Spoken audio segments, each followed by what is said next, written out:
With Daniel Larson's case once again being brought against the state of Colorado, the people of the United States, and well, to be honest, a lot of other people aside, the reason why it's taken as long as it has is because after nearly 2 whole years since Daniel has been last seen in the public, I think it's fair to assume that there has to be some sort of decision to be made. And people say it's going to be in the next 48 hours, maybe something like that. Either way, I think it's fair to say that Daniel Larson's story is just about at its end. And excuse me for coming across as a little blunt in this deal, but let me just state for the record: if Daniel is ever like sent down for 60 years, or is Millie going to have to stay the remainder of his days in a group home or in some sort of psychiatric facility?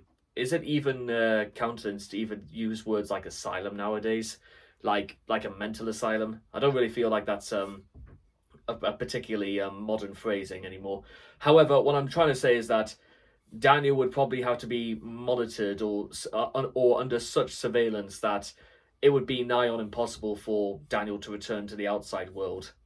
And pardon me if you will, ladies and gentlemen, but when you stop to think about it, it's actually probably, and Daniel probably would disagree with stuff like this, but insofar as the larger picture is concerned, it's the best thing that could possibly happen to Daniel if he was kept away from the public, and that he had a consistent supply of drugs to medicate his otherwise ailing mind.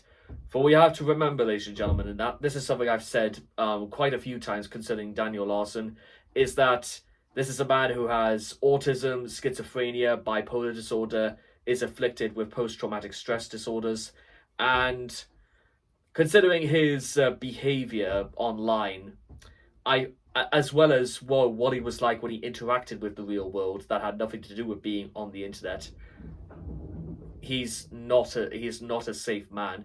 He's not a safe man to be around, and he's not a safe man to have any sort of altercations with, because Daniel's behavior is so erratic and so completely unhinged that it would be dangerous if he was released back into the real world, if he was once again allowed access to the internet. I'm sure there must have been some restrictions before about Daniel's access to the internet, considering the list of crimes he's been involved with. But I'm going to say is that Daniel will find some way to get back onto the internet somehow, in whatever it may so happen to be, whether it's his pursuit of Grace Vanderbilt, or if it's his pursuit of other things aside, which are not legal. And yeah, I must admit, yeah, the more you think about it, the more it makes sense. If Daniel was merely incarcerated or merely kept away from the public gaze, I think it's the more you think about it, it's the best thing that could happen. And whilst it's a decision that's going to be completely out of Daniel's mind, but if you think about it, maybe after a year of being in residential care, it's probably Daniel might suit down to a life that might be considerably more tolerable. It might not fix everything that goes on in Daniel's head. However, it can't get any worse, because the only thing that could make things worse if Daniel was in some way subjected to a lobotomy, or if he was attacked in prison and he would have to spend the rest of his days as a vegetable. We know fine well that, well, considering, again, the things that Daniel Larson has done, I'm not suggesting that, well, it's not absolutely unlikely that being attacked in prison is the least that Daniel Larson would have to be worried about. And again, if you don't believe me, take a look at Daniel Larson's criminal history for things that he's guilty of and the things that paint him in a very, very ugly light. And as I said, just to bring this whole thing to a close, maybe having a life where Daniel would not have to think or fend for himself would probably be in his best interest if he didn't have to do anything and he was just sort of there to make up some time in trying to work out what his place in life really is, or where he thinks he's going to be going any further forwards. Because what good has come out of Daniel Larson's life that's as the result of him having to think about anything? Or for that matter, what good has come out of Daniel Larson's life for being on the internet whatsoever? Has anything Daniel Larson ever done actually made his life better? And based on all the aforementioned criteria, I'm going to say no. However, that's the sad thing about Daniel Larson's story. However, it ends is that he is one of those people that should never have been allowed access.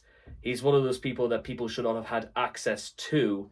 And Daniel Larson is also one of those people who should not be allowed access to other people because guess what? He found ways of doing it and continued to doing it. So keeping Daniel Larson as far away is the best possible scenario. It sounds mean, but there is no other way of putting it. Daniel Larson's story, his epitaph will be of a man who probably had no chance and did everything in his power to showcase to the world that we were right in saying he had no chance. But then why wasn't things taken in place to prevent Daniel's access to the internet following a long series of events? Well, that might be something that maybe the state of Colorado would have to sort of respond to if such a discussion was on a slightly larger scale, or if Daniel Larson was extremely notorious across the United States. However, Daniel Larson is no Andrew Tate, and he's no Sneeko, and he's no Hassan or even Trainwrecks. But Daniel Larson is still, at the end of the day, just Daniel Larson.